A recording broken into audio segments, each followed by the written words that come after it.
Hey everyone, and welcome. We're about to dive into something pretty fascinating today, an idea that might just totally change how you see yourself, and maybe even the people you know. All right, let me ask you a question, straight up. Has anyone ever told you that you're too sensitive? You know, that you feel things way too deeply or that you're just overreacting? It's a label a lot of us have heard. But what if that's not the whole picture? Because what if, instead of being too much of anything, you actually have what some are calling a highly responsive nervous system? And listen, this isn't a flaw, not at all. It's a feature. It's just a completely different way of experiencing the world around you.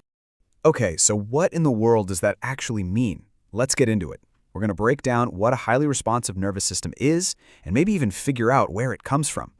So, at its very core, it's basically a state of, well, heightened sensory and emotional processing. It means your brain and your body are just wired to take in more information from everything around you, the environment, other people, and you process all of that stuff way more deeply. It's kind of like you're experiencing the world in high def, while maybe others are on standard. But where does something like this even come from? Well, for some people, it's actually a learned survival skill. It's this state of hyper-awareness that you develop from getting through tough times in the past. Your whole system just learned that paying super close attention to everything was the best way to stay safe. And then, for others, it's more of a biological thing. It seems to be linked to really strong mirror neuron responses. Now, mirror neurons, those are the cool parts of our brain that light up when we watch somebody else do something.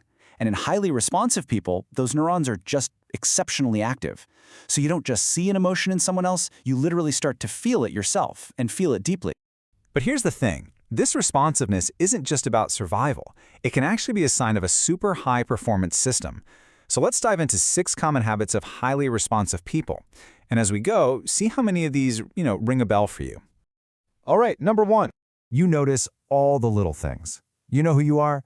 You're the one who walks into a room and instantly sees the new picture on the wall, or that the lighting is just a little different. Or, maybe more importantly, you pick up on a friend's subtle shift in mood before anyone else does. It all goes back to that hyper-awareness we mentioned. Your brain is just constantly scanning and processing the fine print of life. Okay, number 2.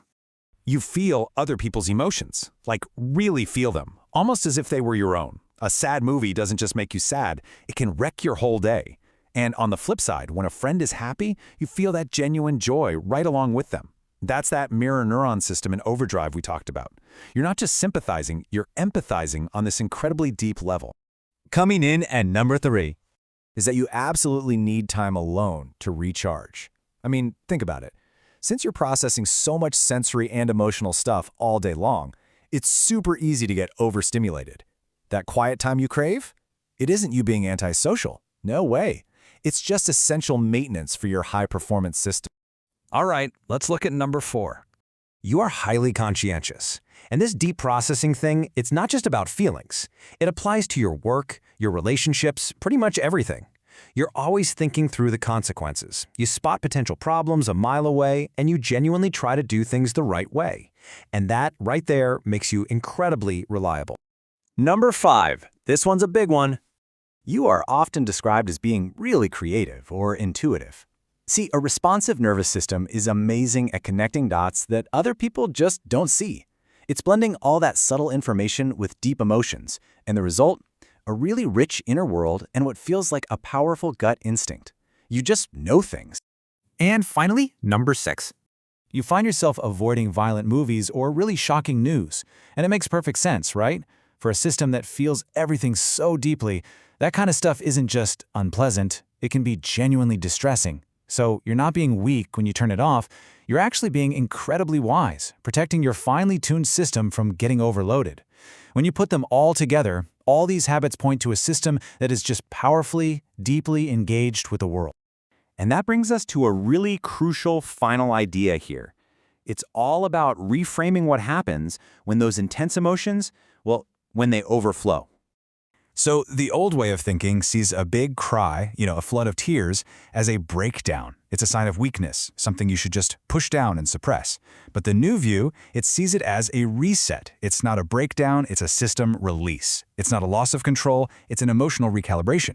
It's your body's incredibly smart way of letting go of an overload of information so it can get back to balance. It's a necessary function. It's not a bug, it's a feature. So I want to leave you with this one last thought to chew on. What if everything you've ever been told is a weakness, everything that makes you too sensitive, is actually the source of your greatest strengths? That empathy, that creativity, that incredible awareness. What if your sensitivity is actually your superpower?